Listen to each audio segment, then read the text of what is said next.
Mercredi 5 février 2020, bienvenue à la grande édition sur Zaire TV. Les titres.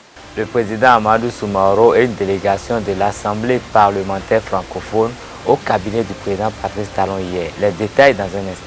Le verdict de la première édition du concours de production de presse Prix Père André Quenome est tombé ce matin. Aucune production en compétition n'est représentative de la mémoire du Père André Quenome selon le jury. Les précisions dans cette édition. Le Zaire FC vient de finir sa campagne en Coupe de la Confédération CAF Total 2019-2020. Les enseignements à tirer de cette première en fin d'édition. La situation au Burkina Faso et d'autres régions du monde vont meubler la page inter de cette édition.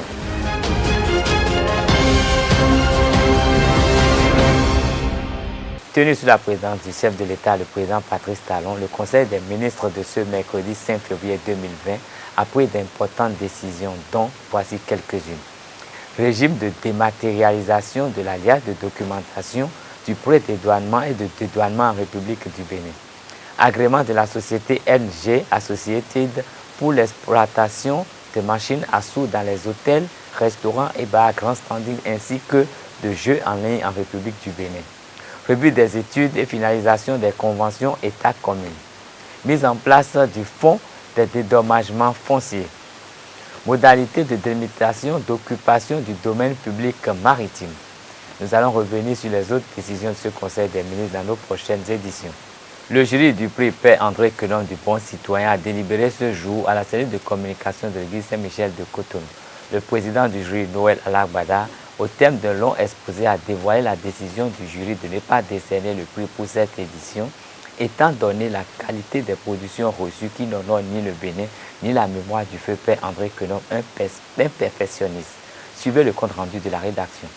Face à la presse ce mercredi 5 février 2020 à la cellule de communication de l'église Saint-Michel de Cotonou, les 3 journalistes et personnalités de la société civile chargés de sélectionner le lauréat de la première édition du prix Père André Quenome du Bon Citoyen, par la voix de leur président Noël Alagbada, n'ont jugé aucune des 5 productions de presse écrites soumises à leur appréciation digne de cette distinction. Donc, nous sommes revenus donc à notre règlement intérieur. Et nous avons lu l'article 7 qui dit qu'un jury composé de professionnels des médias et des personnalités de la société civile aura pour tâche d'apprécier les dossiers de candidature et d'en sélectionner un seul, dont l'auteur sera le lauréat ou la lauréate. Le jury se réserve le droit de n'attribuer aucun prix s'il estime qu'aucune des candidatures ne mérite d'être primée. Donc, notre verdict a été celle-là.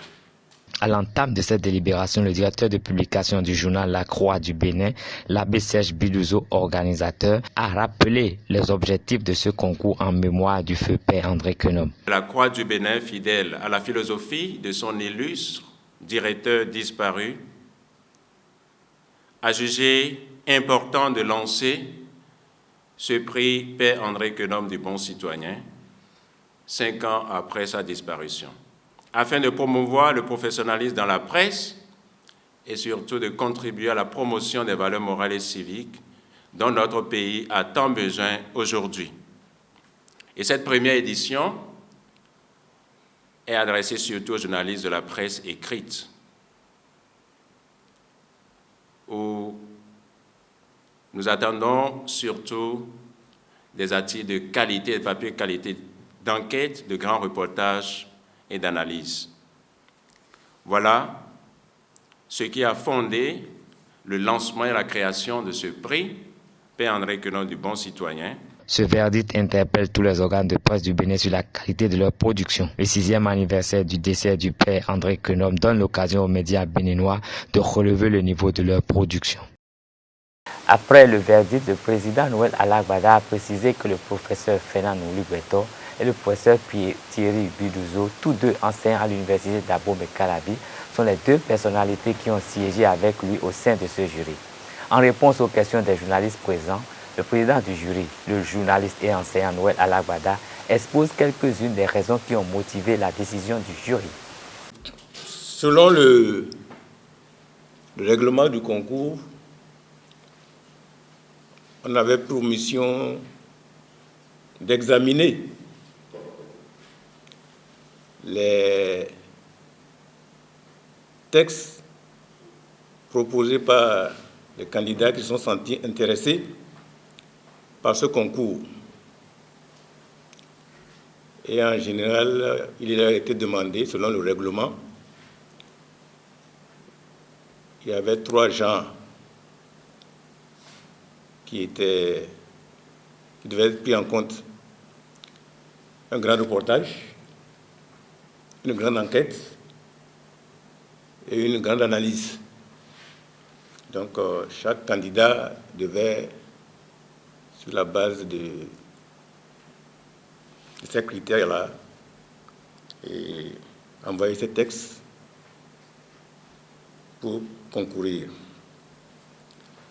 Et nous, on avait pour mission, au sein du jury, de désigner le meilleur. Je mets l'accent sur le meilleur texte que nous estimons pouvoir être le premier lauréat de ce prix. Et le règlement nous précisait bien que ce texte-là, une fois qu'il a été proclamé gagnant, c'est un texte qui sera publié par la Croix, mais qui sera aussi publié dans d'autres journaux, sûrement en partenariat avec la Croix. Et ça veut dire que c'est un texte, ce n'est pas destiné simplement à une consommation intérieure, mais ça pourra sortir du Bénin pour montrer ce que les journalistes béninois, puisque pour compétir, il fallait être journaliste béninois, ce que les journalistes béninois, en matière de production journalistique, sur les 3 genres que nous avons là, ce qu'ils peuvent faire. Pour toutes les productions que nous avons eues, on a constaté qu'il y a, aussi bien dans le contenu et la forme, il y a de sérieuses et grandes insuffisances en matière de production journalistique. Donc, nous sommes revenus donc à notre règlement intérieur et nous avons lu l'article 7 qui dit qu'un jury composé de professionnels des médias et des personnalités de la société civile aura pour tâche d'apprécier les dossiers de candidature et d'en sélectionner un seul, dont l'auteur sera le lauréat ou la lauréate.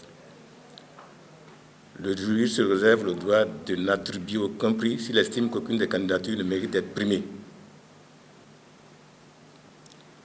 Donc, notre verdict a été celle-là. Le chef de l'État, le président Patrice Talon, a reçu en audience hier, mardi 4 février 2020, une délégation de l'APF conduite par son président, le président de l'Assemblée nationale de Côte d'Ivoire, Amadou Soumaoro. Il s'est agi pour elle de prendre des nouvelles de la situation qui prévaut au Bénin quelques mois après les élections législatives d'avril 2019. Une présentation d'Anita Marcos.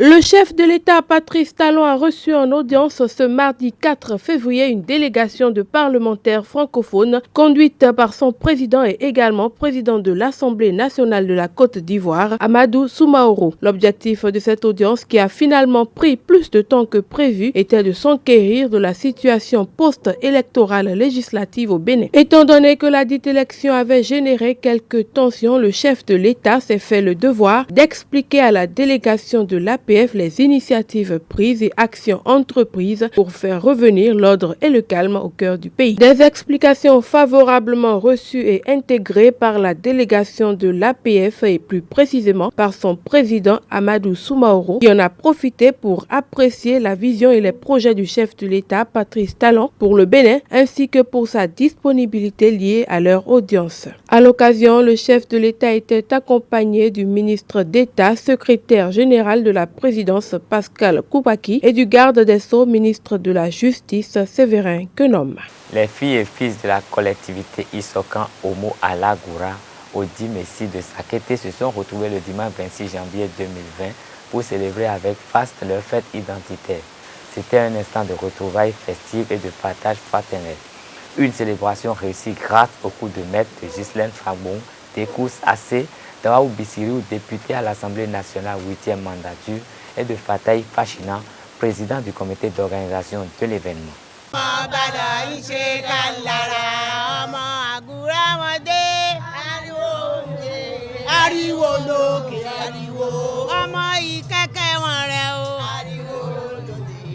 Venus de divers horizons, aussi bien de l'intérieur que de l'extérieur du Bénin, et élégamment vêtus du tissu circonstanciellement choisi, les fils et filles de la collectivité Alagoura ont pris d'assaut le palais de leur royaume à Sakete le dimanche 26 janvier dernier pour célébrer l'édition 2020 de la fête identitaire de leur famille. Un creuset familial qui promeut l'unité, la fraternité et le développement de la commune de Sakete. Comme en de pareilles circonstances, plusieurs animations culturelles de l'ère Odoudoua ont été effectuées afin d'accentuer la portée de cette fête identitaire.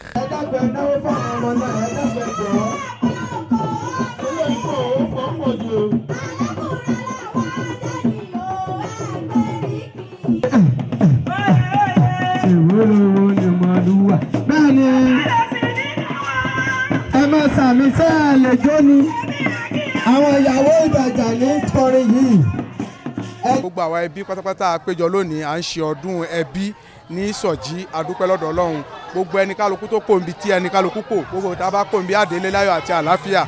Ọlọ́run ò ní ṣe eléyìí ní àṣemọ fún gbogbo wa. Ọdọọdún náà ni a mọ̀ rí ọdún ṣe.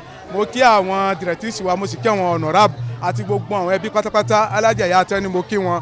Bẹ́ẹ̀ sì ni mo kí àwọn ìyá olórí ẹbí àti bàbá olórí ẹbí àti gbogbo olórí ẹbí ìdókòṣokòṣo tó wá bíbá yìí lónìí tí wọ́n bá wa kópa nínú ọdún tí àwọn ẹbí Alágùrá ń ṣe ní ọjọ́ tòní.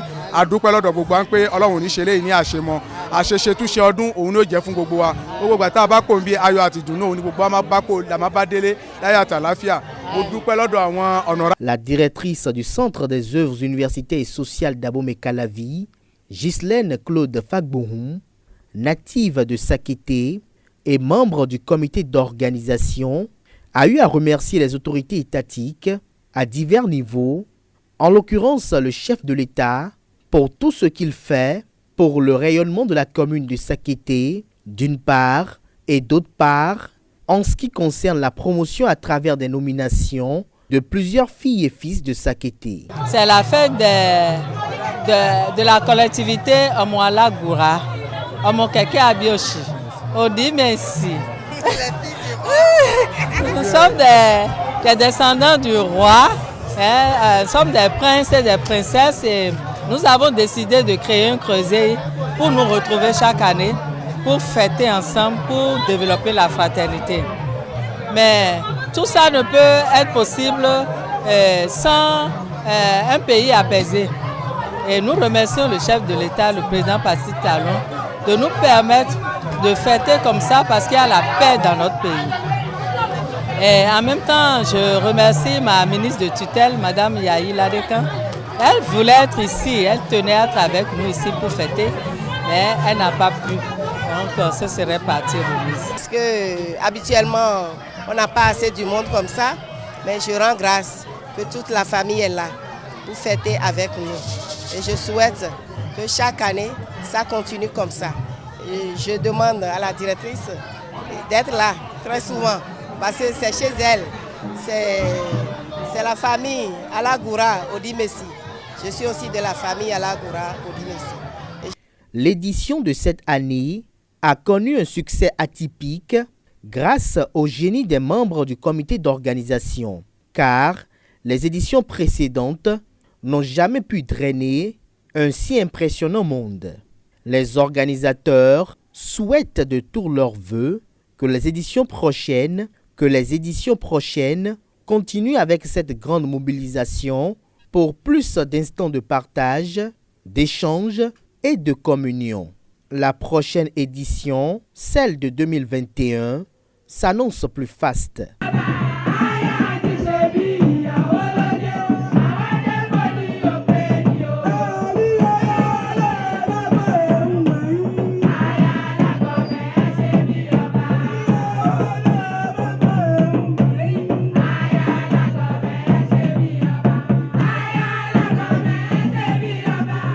Reçu par Jacques Marion d'Almeida, le préposé suprême de la paroisse Saint-Gabriel de Cococodi de l'église de christianisme céleste Georges Achinou expose les objectifs du culte du premier jeudi du mois célébré par les fidèles du christianisme céleste.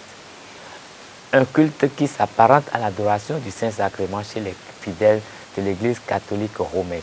Il invite les Béninois à prier pour la nation au cours de la messe d'action de grâce qu'il préside le dimanche 16 février prochain à Komé. Premier jeudi, si c'est mino bailo.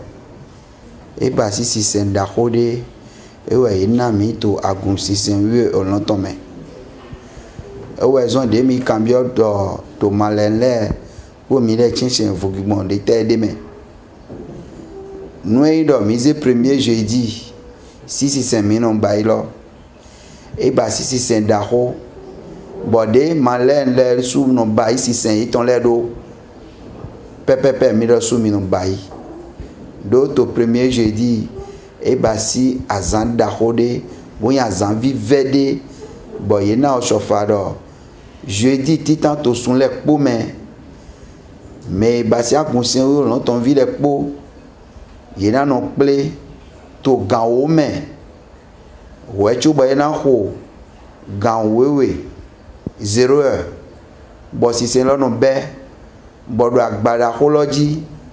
Mais les pépés mentis to flin na to jouer ne là to zain ne la main Jésus-Christ de Nazareth ou de sou en kun on lo to wene nous bon mais na ti to agbalo nous kon et non ti to agbalo godo bon on conduit si saint là et man ti to agbalo di na zain ne yena oshofa poro nous ti to bibel mais nous ezon bo si saint ti pour le coup est au Bible mais podo ko eton po mi magana verset ton sigba verset ton le po est au we lo me bodo si sen si we nu ete mi no do ba si sen lo mais le pour no ti do ati si sen ton bono do wa e no ti do e vela eton e no zewa e no ze nu e na zanto sun lo me ka bo sun lo na fo ye no zewa we nu mi ba si sen lo fo godo yeno de nous comptons tiawe bon yeno khode to ri basi nous disons ne le poji bon mais le pour naze nous disons tomboze roin de tombe bona izan bo atisi sen lo yena so mana mais le pour bon de mi bo idu to roin do mi ton le me eyin ado azodi anamo azo eyin alide sudowe nous de di ate bodo wa si sen to gbenegbe e ma ve me de pepe mais les po si sen ouais bon y no yoro bon mi no wa bono abai no e di ate no e gudon to e ndo abio to gbenegbe jue na nawe ko lo nyewe na no ko lo nu bon yezemi bon yin de bo vivi na yin e ndo ko lo e wa de mi bio metrolo mais jro gbigbo mais jro bon gbigbo de ou e no de bonoze président de la fête bon ejro ye bon gbigbo de ye boro yena nu kona ye boro mi so gan du ko lo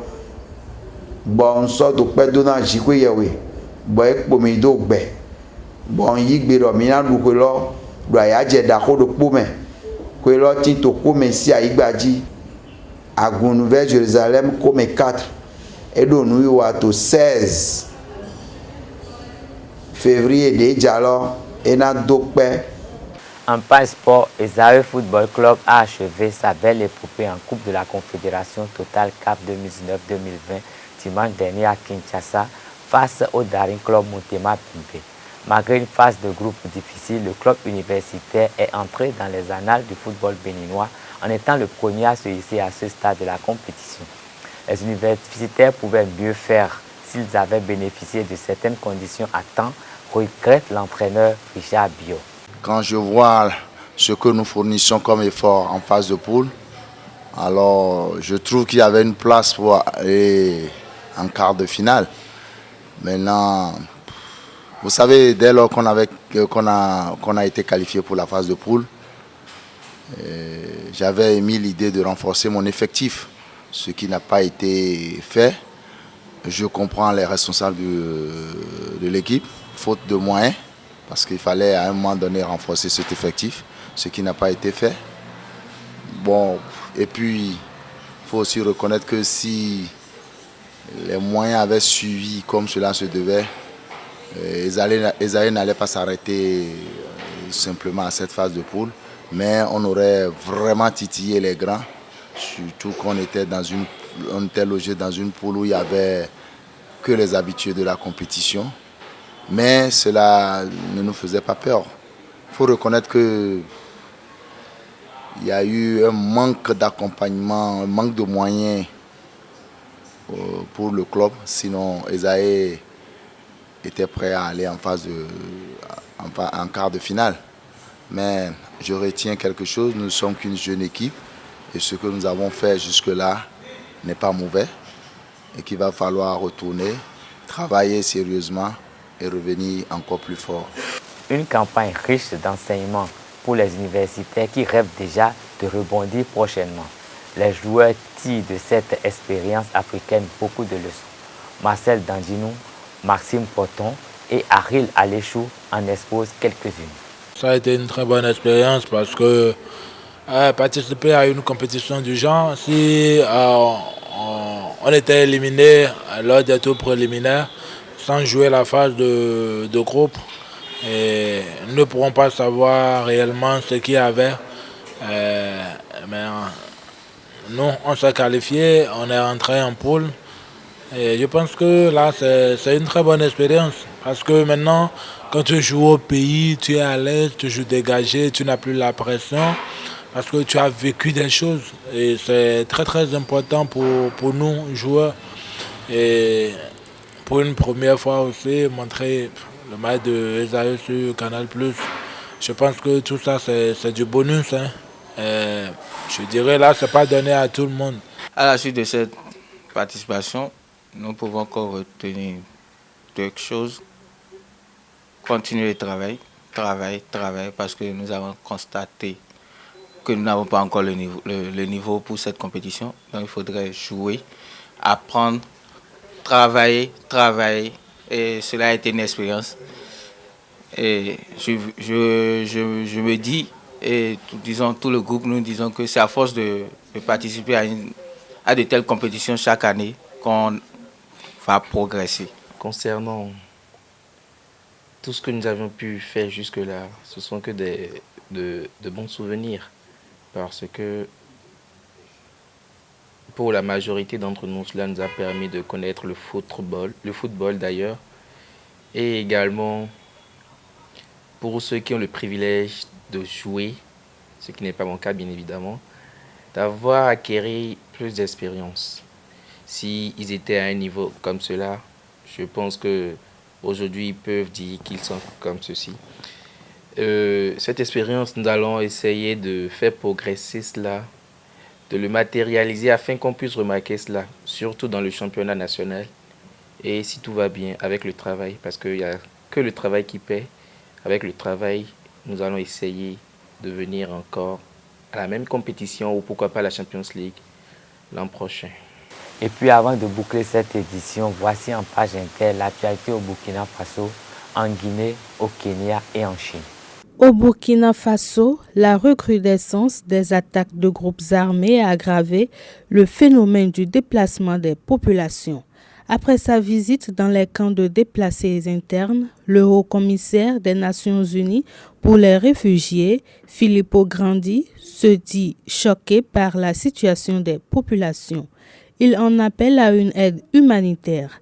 À Kaya ou à Dori, où il s'est rendu, le haut-commissaire des Nations Unies pour les réfugiés a été le témoin de l'arrivée de dizaines de familles. Le pays enregistre aujourd'hui plus de 600 000 déplacés internes. Il faut rapidement mobiliser 300 millions de dollars pour venir en aide aux 900 000 personnes en situation d'urgence, c'est-à-dire les déplacés et leurs familles d'accueil dans 5 régions du pays, selon Filippo Grandi. La commission électorale a de nouveau donné mardi 4 février Umaro Sissoko Embalo, vainqueur de l'élection présidentielle après une vérification des procès-verbaux du second tour demandé par la Communauté économique des États d'Afrique de l'Ouest pour tenter de sortir le pays de l'impasse politique. Un mois après le second tour du 29 décembre, l'issue demeure disputée entre Umaro Sissoko Embalo,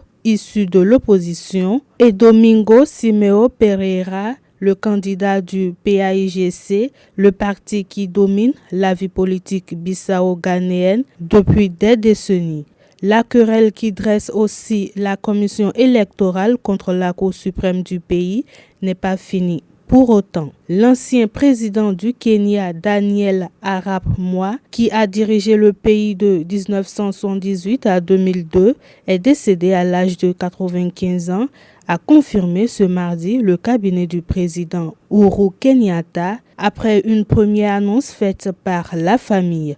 Une longue présidence au bilan controversé. Notre nation et notre continent ont été immensément bénis par le dévouement et le service du défunt Mzimwa, qui a passé presque toute sa vie d'adulte au service du Kenya et de l'Afrique, dit un communiqué du président kenyan Uhuru Kenyatta. Un deuil national sera observé jusqu'à ses funérailles dont la date n'a été communiquée, précise encore le communiqué. Et pour finir en Chine, les témoignages d'étudiants africains coincés dans la ville de Wuhan se multiplient sur les réseaux sociaux notamment. Tous parlent d'une ville morte et d'une longue attente et appellent leur pays à organiser leur rapatriement. Alors que plusieurs vols ont commencé à rapatrier les ressortissants de pays étrangers, ces derniers jours, des étudiants kenyans, somaliens et sénégalais ont appelé les autorités de leur pays à accélérer leur évacuation. Ainsi s'achève cette édition. Merci de rester fidèle au programme de Zaire TV. Gardez le réflexe www.zaretv.pg.